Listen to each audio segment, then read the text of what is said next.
बोलो गिरधर लाल प्यारे की।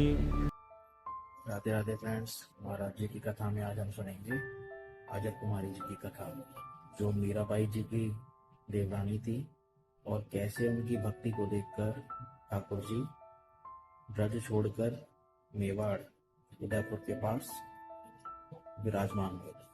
तो चलिए सुनते हैं आज की कथा। राधे राधे। हमारे श्री गोवर्धन नाथ श्रीनाथ जी आज नाथद द्वार में विराजते हैं उदयपुर के पास। दो कारण हैं, पहली तो भक्तिमती मीराबाई और दूसरी अजब कुमारी। अजब कुमारी का चरित्र भी बहुत सुंदर है। अजब कुमारी एक राजवंशीय नारी थी, कन्या थी। ब्रज यात्रा पर जब गई तो ब्रज में भ्रमण करते हुए जब उन्होंने श्री गोवर्धन में गिरिराज जी का दर्शन किया, श्रीनाथ जी का दर्शन किया, गिरधर लाल का दर्शन किया, दर्शन करने के बाद जब वापस लौट करके अपने स्थान पर गई तो ज्यों ज्यों अपने स्थान के समीप पहुंचे, ठाकुर जी से दूर जाएं, त्यों त्यों उनकी विरह वेदना बढ़े और उनकी विरह वेदना एक ज्वर के रूप में चढ़ती थी। वैद्य आते, बड़े बड़े हकीम आते, लेकिन कोई भी अपनी औषधि से उनके ज्वर को ठीक ना कर पाता। एक दिन उन्होंने अपने परिवार के लोगों से कहा, यह ज्वर औषधियों से ठीक नहीं होगा, यह ज्वर इन सब वैद्यों के, हकीम के क्रियाओं से ठीक नहीं होगा। बोले कैसे ठीक होगा? बोले जब तक मेरे गिरधर लाल मेरे सामने नहीं आएंगे, जब तक मुझे वो दिखेंगे नहीं, तब तक ये ज्वर ठीक नहीं होगा।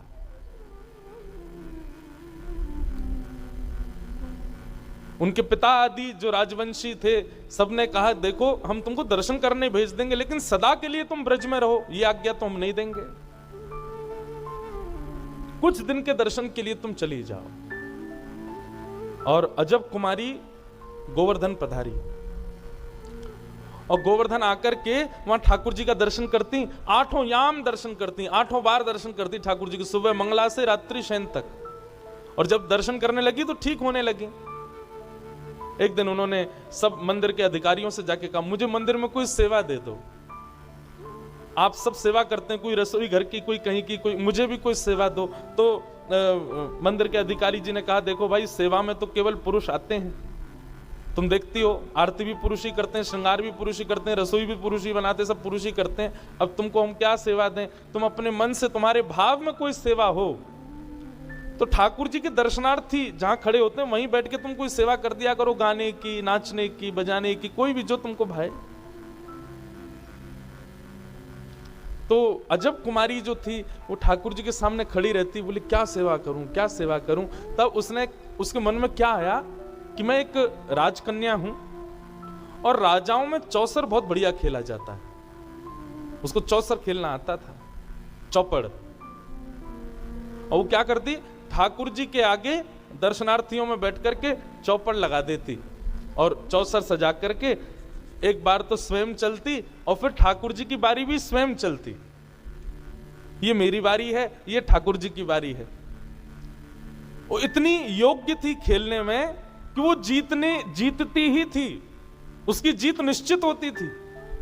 लेकिन जैसे ही उसकी जीत होने वाली होती थी, वो ऐसी चाल चलती कि स्वयं हार जाती, ठाकुर जी को जिता देती। और जैसे ही ठाकुर जी को जिताती, ठाकुर जी को जैसे सामने देखती, सामने बैठे गिरधर लाल की दतुइयां दिखने लग जाती, प्रसन्न हो जाते ठाकुर जी, इतने खुश हो जाते। और वो ये दृश्य देख के कि लाल जी के दांत दिख रहे हैं, दंतावली दिख रही है, खूब रोती।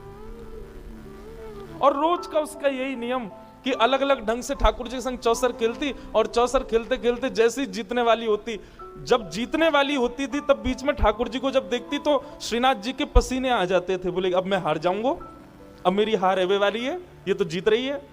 और जैसे ही हारने वाले होते थे ठाकुर जी, सो नीची नजर करके ऐसी चाल चलती कि स्वयं हार जाती, उनको जिता देती। ठाकुर जी प्रसन्न हो जाते। ये दृश्य कुछ और भी वैष्णवों ने देखा कि अजब कुमारी जब ठाकुर जी के सामने चौसर खेलती है, ठाकुर जी की दंतावली का दर्शन होता है। 1 2 3 4 5 दिन हो गए। अब अजब कुमारी के घर के लोग कहने लगे वापस चलो वापस चलो। अजब कुमारी बोली एक खेल और खेल ले दो। आज पुनः खेल खेला, इतना टक्कर का खेल हुआ कि महाराज कौन जीते कौन जीते। जैसे ही अजब कुमारी ने चाल चली तो अजब कुमारी की अगली चाल पर जीत घोषित होनी थी, और जीत होते होते होते होते जैसे ही उसने चाल चली ठाकुर जी को जिताने की, ठाकुर जी को जैसे जिताया, आज ठाकुर जी फूले नहीं समाये, क्योंकि आज तो जीतने के कोई भाव ही नहीं था। आज तो ठाकुर जी को पक्का था मैं हार जाऊंगा, लेकिन आज फिर अजब कुमारी ने जैसे जिताया तो आज ठाकुर जी हंसे नहीं, अजब कुमारी के सामने प्रकट ही हो गए। वो प्रकट हो गए, अजब कुमारी को हृदय से लगा लिया, हृदय से लगा करके ठाकुर जी लिपट गए अजब कुमारी से, और लिपट करके बोले मैं तुमसे बहुत प्रसन्न हूं, मुझे बहुत अच्छा लगता है तुम आकर के मेरे साथ खेलती हो, बताओ तुम्हें क्या चाहिए। अजब कुमारी ने कहा जो मांगूंगी सो दोगे, वो तुम मांगने में देरी करोगी, मैं देने में देरी नहीं करूंगा। बस यही भाव जान करके अपने हाथ में ठाकुर जी का हाथ लिया और कहा वचन दीजिए कि आप मेवाड़ में विराजेंगे, ताकि मैं रोज आपका दर्शन कर सकूं, मैं आपसे दूर नहीं रह पाऊंगी। अपने अत्यंत प्रिय ब्रज को, जिसको ठाकुर जी एक पल भी बिसारते नहीं है, जिसको एक क्षण के लिए भी ठाकुर जी छोड़ते नहीं है। हमारे ब्रज में कहते हैं ठाकुर जी जब मथुरा चले गए तो उद्धव से कहते हैं ऊधो मोहि ब्रज बिसरत नाही, मैं ब्रज को भूल नहीं पा रहा। इतना प्रेम ठाकुर जी ब्रज से करते हैं, जिस ब्रज से इतना स्नेह ठाकुर जी करते हैं, जिस ब्रज में रहना ही ठाकुर जी को, आप सब जानते होंगे हमारे गोवर्धन की शिला को गिरिराज जी से बाहर ले जाना मना है, हमारे गिरिराज जी को कहीं भी बाहर पधराना मना है। क्यों? ब्रज छोड़ करके ठाकुर जी कभी नहीं जाते। लेकिन अजब कुमारी को दिए वचन को पूर्ण करने के लिए मुगलों को ठाकुर जी ने बहाना बनाया, और उसी दिन से लग गए ठाकुर जी निकलने में, और आज भी मेवाड़ की भूमि पर श्रीनाथ जी विराज रहे हैं अजब कुमारी के लिए। तो कारण दो ही हैं, तीर्थ को तीर्थ भगवान की उपस्थिति नहीं बनाती, तीर्थ को तीर्थ भक्त का भजन बनाता है।